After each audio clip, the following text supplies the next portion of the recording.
Well, ladies and gentlemen, once again, thank you all for coming, and those who logged on as well, once more.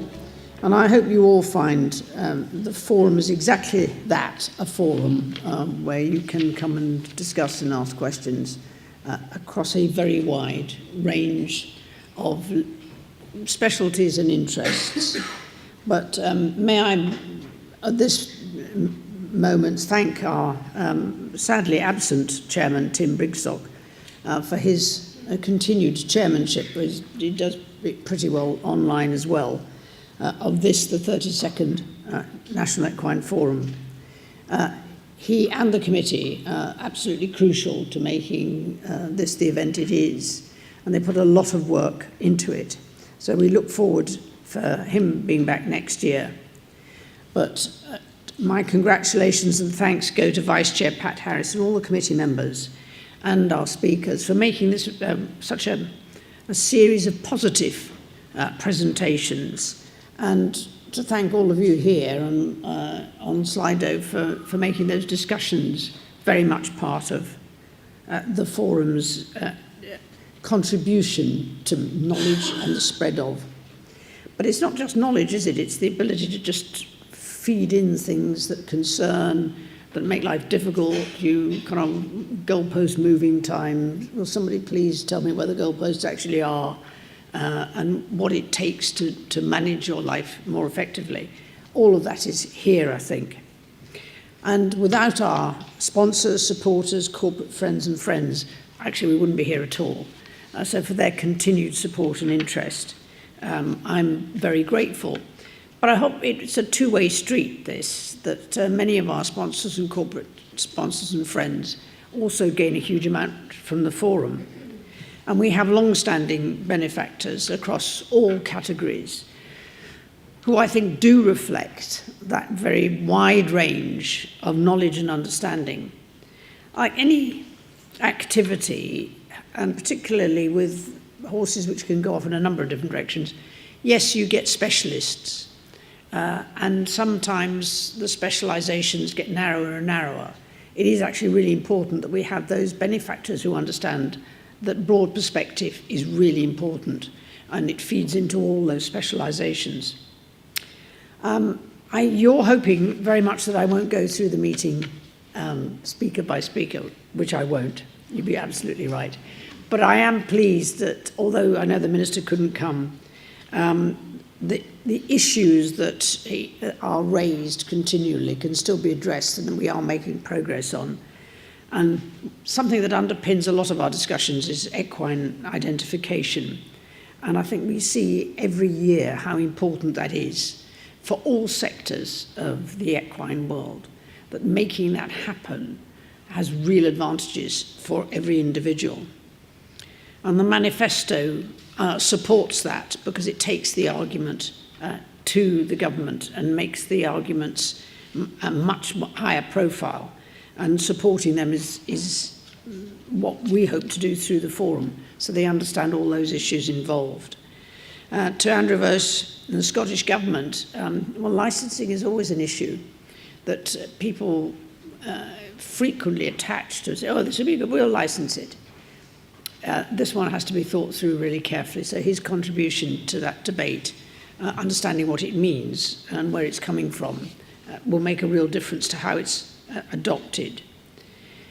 And I'm sure that many of you, the impact of the national minimum wage is a real issue, and how you cope with that and what it means to you.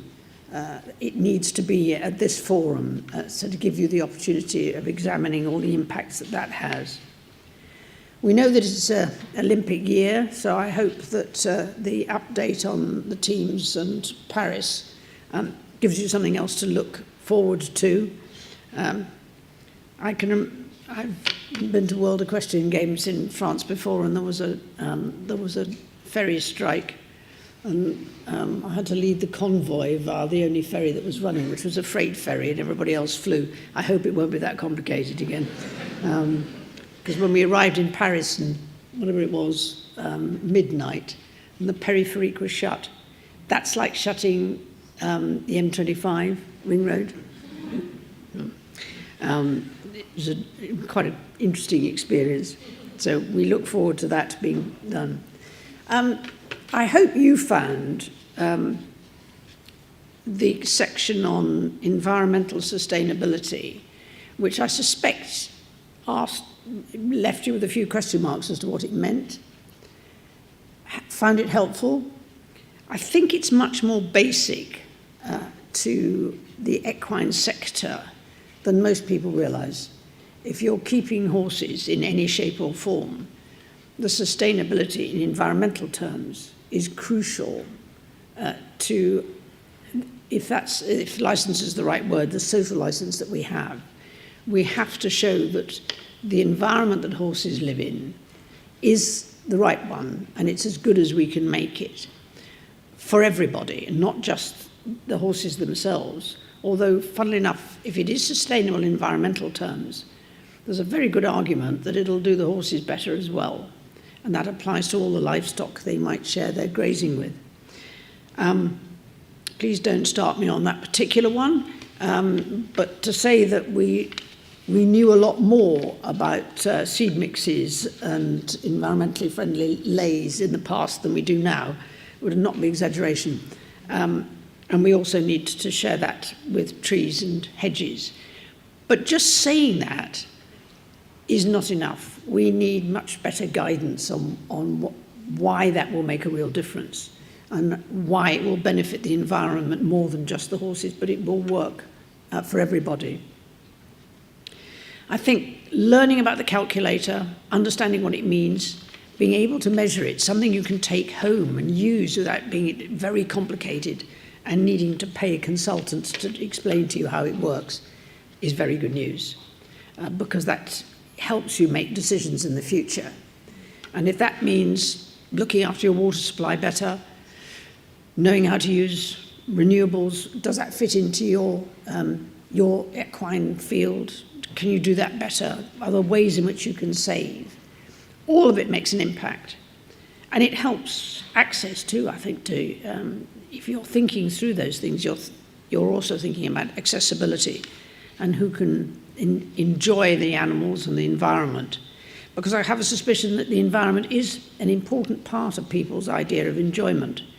That's what horses and riding in all its forms and the equine work field, which I won't forget because I have a working Suffolk punch that does a really good job in people's woods and is much more environmentally friendly. What she does to my fences, less so, but that's it's slightly 6 2/3. But all of those aspects get one out of perhaps the normal environment that, and we need to make that link even easier for a lot more people.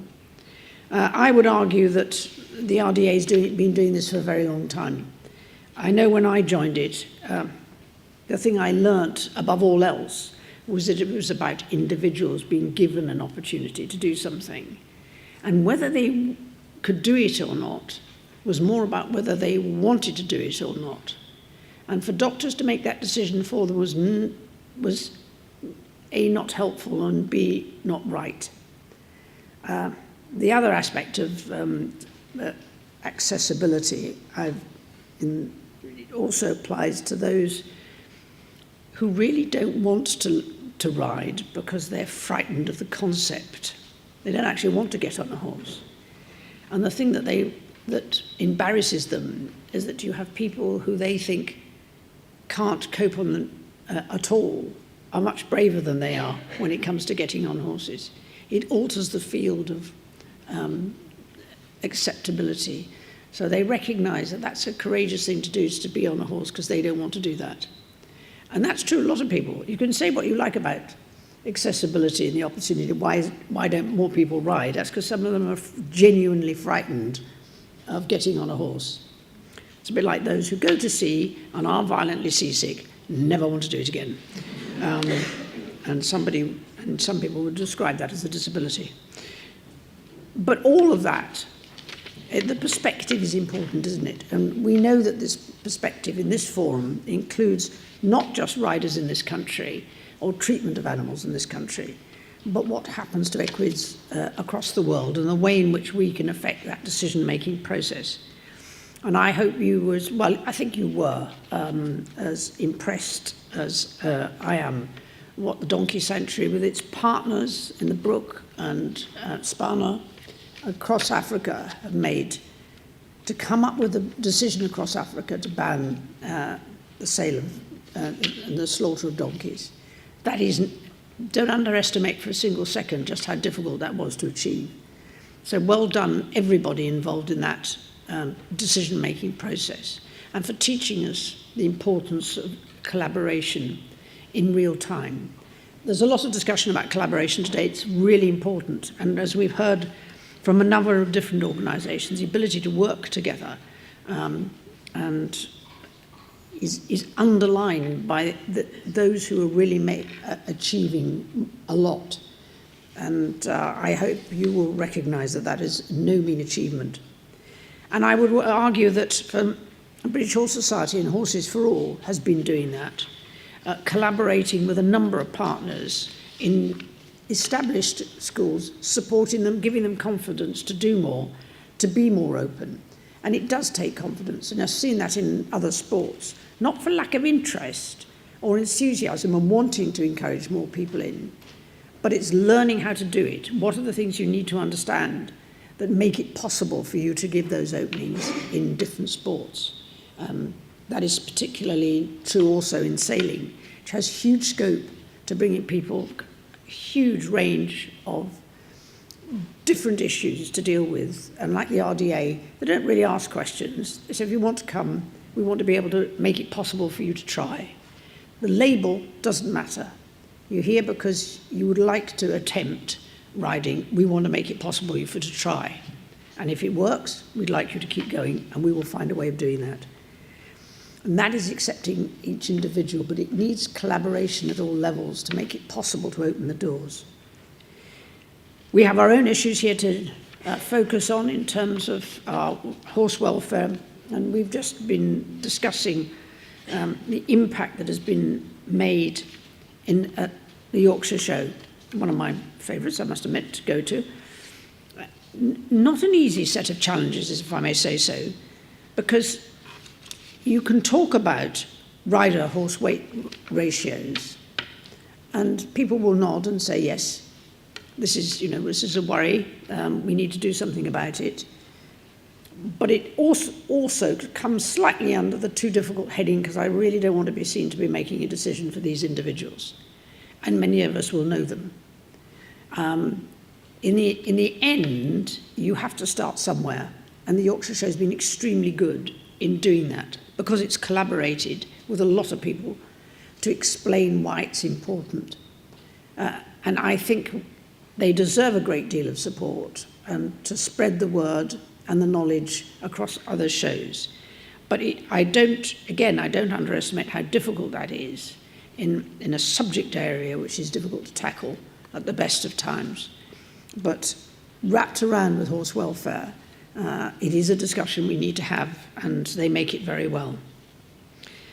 So thank you to all of our speakers for being part of today and for helping us to view equines and their contribution perhaps even more positively than we do in the rest of the time. But part of those who make that contribution we like to recognise, and we try to recognise those through this Colin Spedding Award, as you well know. Now, we only award this when there's a candidate of sufficient merit. I hope you realise that. And that might not always be true, but this year there's been an extraordinarily strong field of nominations. And we've had 3 finalists, but they were really a strong field of nominations, so thank you for that. So please continue to take an interest in the nominations through those for 2025. So you can do that either via the website later or through your feedback form, which will be circulated tomorrow. So I hope you will want to take part in that.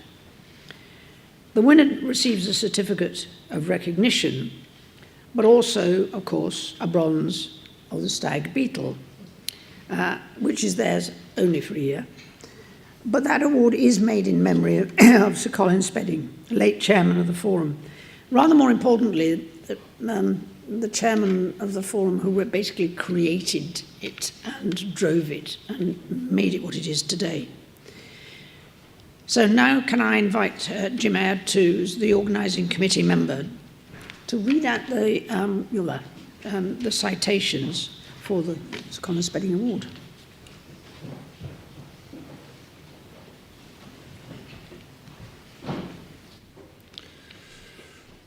The first Colin Spedding Award 2024 is presented to our highly commended finalist, Anne Dicker, in recognition of her active support of initiatives which bring the equine sector together, both as an individual and through Catherton Stud. She has contributed to advancing equine groom apprenticeships, training fire responders, developing digital equine ID policy, and research to further the principles of the happy equine athlete. She has also supported the futurity for many years. Nothing is ever too much for Anne. She and her enthusiastic team are always willing to help. Anne, please come up to the stage to collect your certificate from our President, HRH, the Princess Royal.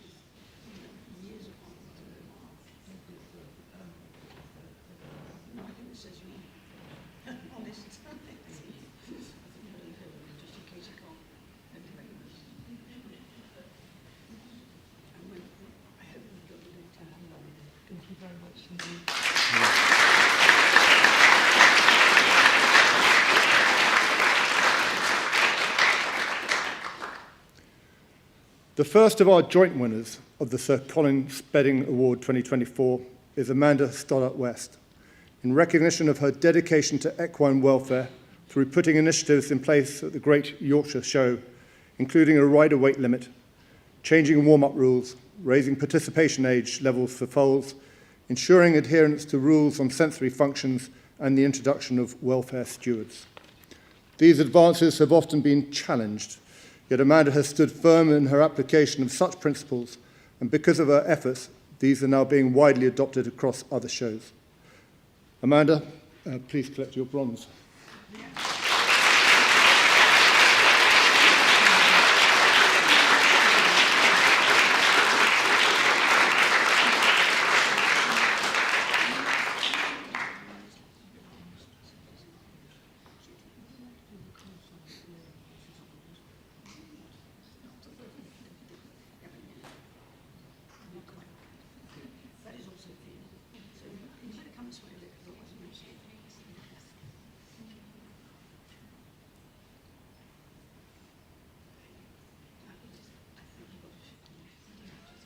To share it and cut it in half.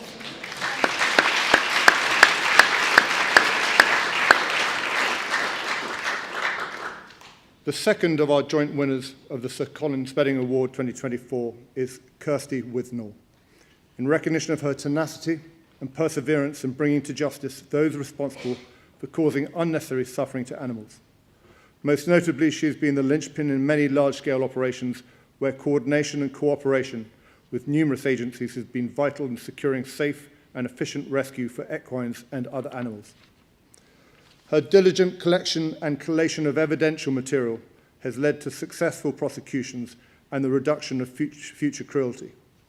Kirsty's passionate care for all the animals she has been involved with shines through. She has made an unparalleled contribution to animal welfare in the United Kingdom. Kirsty, please accept the award.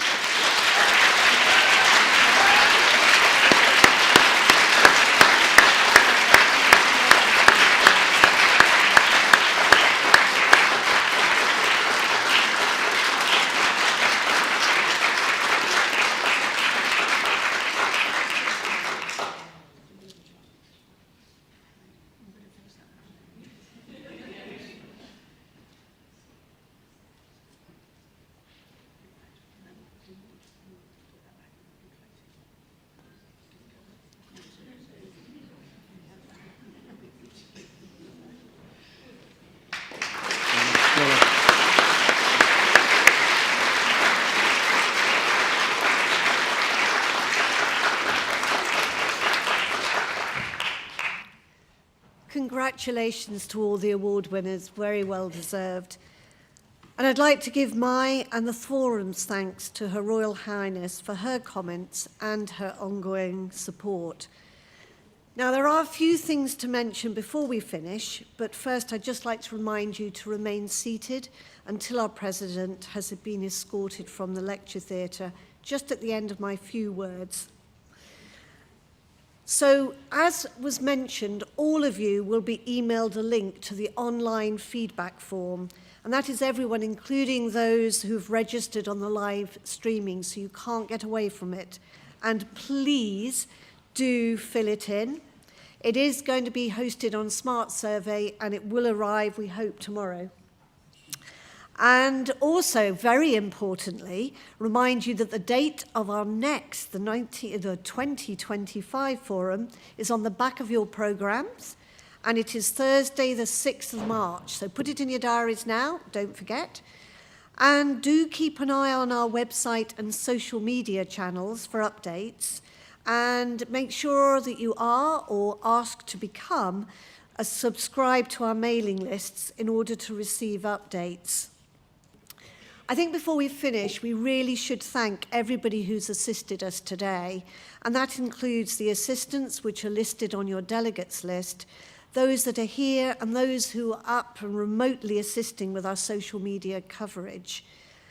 And again, it is so important to recognise the support and help we get from our forum family, in particular the sponsors, but also the supporters, corporate friends and friends.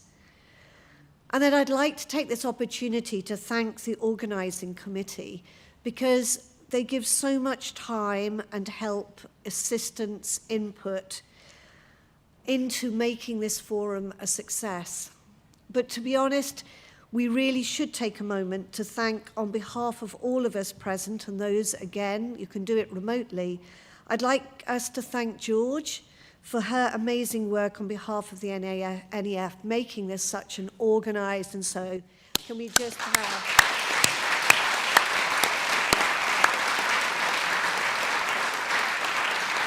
The last thing for me to say at the end, other than to look forward to Tim being back in your place next year, is to say tea is available in the Marble Hall and Gallery, and just remain in your seats a little bit longer whilst our President, the Princess Royal, has been escorted from the lecture theatre.